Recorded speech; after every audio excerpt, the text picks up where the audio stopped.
Hello, Booktube. Welcome back to Poetry Thursday, and I'm still reading you some Australian poetry from this insanely big collection here. And we're moving on to a different author, because why not? This is Mary Hannay Foott. Hannay Foott.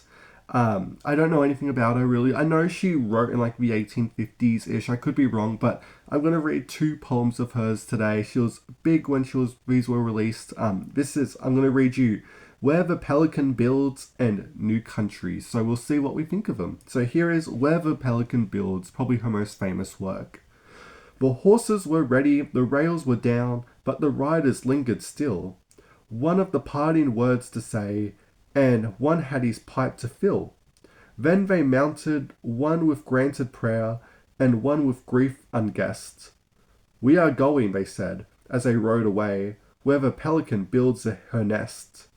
They had told us pastures wide and green, to be sought past the sunset's glow, of rifts in the ranges by opal lit, and the gold neath the river's flow. And thirst and hunger were banished words when they spoke the unknown west. No drought they dreaded, no flood they feared, where the pelican builds her nest. The creek at the ford was but fetlock deep, when we watched them crossing there. The rain was replenished in thrice since then, and the thrice had the rock lain bare, but the waters of hope had flowed and fled, and never the blue hill's breast. Come back, the sun and the sand devoured, where the pelican builds her nest. So that was that one. I really love it. And here is New Country. Condade had some way. Condade had some with us all the way. 800 miles and fortnight's rest made him fresh and youngster, the sturdy bay, and Lorraine was looking her very best. Weary and footsore, the cattle strayed mid the silvery saltbush, where well content, where the creeks lay cool neareth the giddy shade, the stock horses clustered travel spent. In the bright spring morning we left them all camp, and the cattle and the white and the black, and rode for ranges westward fall, where the dingo's trail was the only track. Slow through the clay pans, wet to the knee, with the cane grass rustling overhead, swift over the plains where never a tree, up on the cliffs by torrent's bed.